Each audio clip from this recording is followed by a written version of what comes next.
Hola! Toleleje, toleleje. Kunin at basahin, kunin at basahin.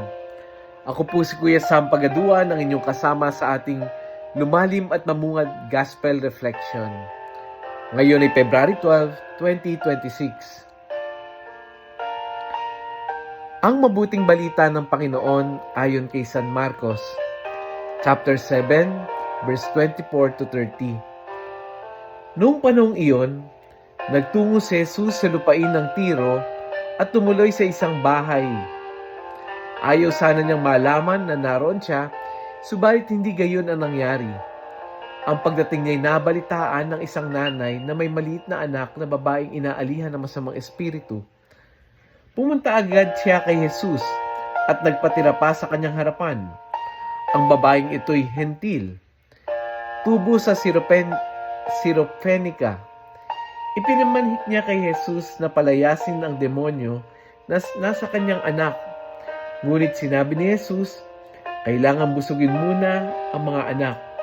Hindi dapat kumain ang pagkain ng mga anak upang ihagis sa mga tuta. Tunay nga po, Panginoon, tugon ng babae. Ngunit ang mga tuta mang nasa ilalim ng hapag ay naninimot ng mga mumong nalalaglag mula sa hapag ng anak. Kaya't sinabi sa kanya ni Jesus, dahil sa sinabi mo, maaari ka nang umuwi. Iniwan na ng demonyo ang iyong anak. Umuwi ang babae at naratnan niyang sa higaan ng bata.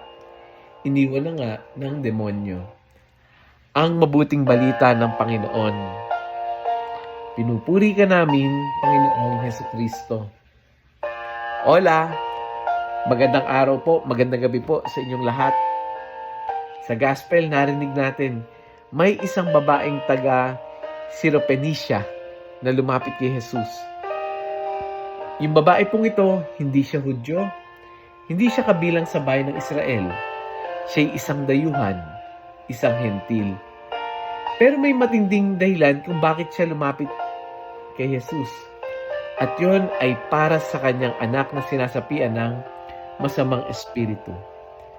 Makikita natin or narinig natin sa gospel, mailalarawan natin yung ina bilang isang ina na desperado, isang inang sugatan, isang inang handang gawin ang lahat para sa anak. Lumapit siya kay Jesus, nakiusap at nagpatira pa sa harapan niya. Sa unang tingin, parang hindi agad siya pinansin.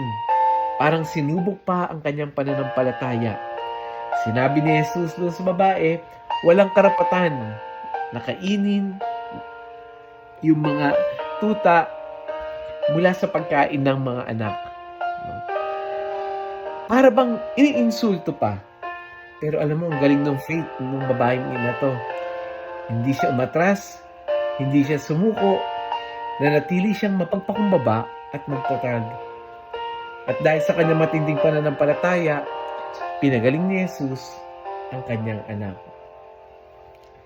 Ipinapakita, tinuturo sa atin ng gospel ang tatlong bagay. Una, ang tunay na pananampalataya ay hindi nasusukat sa pinagmulan, sa religion. Pangalawa, hindi hadlang ang pagiging dayuhan para makalapit kay Jesus. At pangatlo, ang Diyos ay tumitingin sa lalim ng tiwala, hindi sa estado ng tao. Paano natin ito maisa sa buhay, sa ating pang-araw-araw na buhay? Una, ilang beses na ba tayong nanalangin na parang hindi agad sinasagot ng Diyos? Ilang beses na ba tayong nakiusap pero parang walang nangyayari? At madalas, kapag nahihirapan na, gusto na nating sumuko.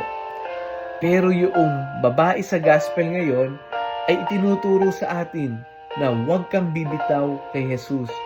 Kahit parang tahimik ang langit, kahit parang matagal ang sagot, kahit parang wala ng pag-asa, manatili ka, manalig ka, magtiwala ka.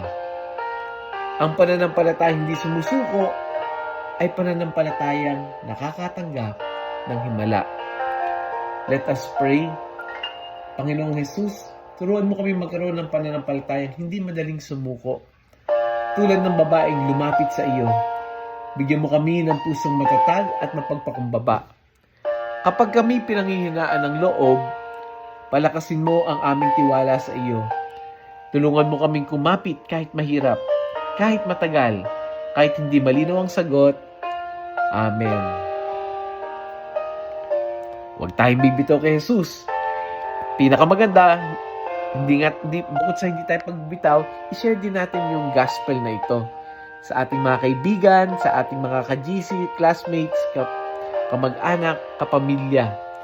Minsan, isang simpleng pag-share lang, nagiging lakas loob ng isang tao para muling kumapit at manalig. Muli, ako po si Kuya Sam Pagaduan, nag-aanyaya. Halina, tayo ay lumalim at mamunga. Lumalim sa pananampalataya at mamunga na mabubuting gawa. God bless us all.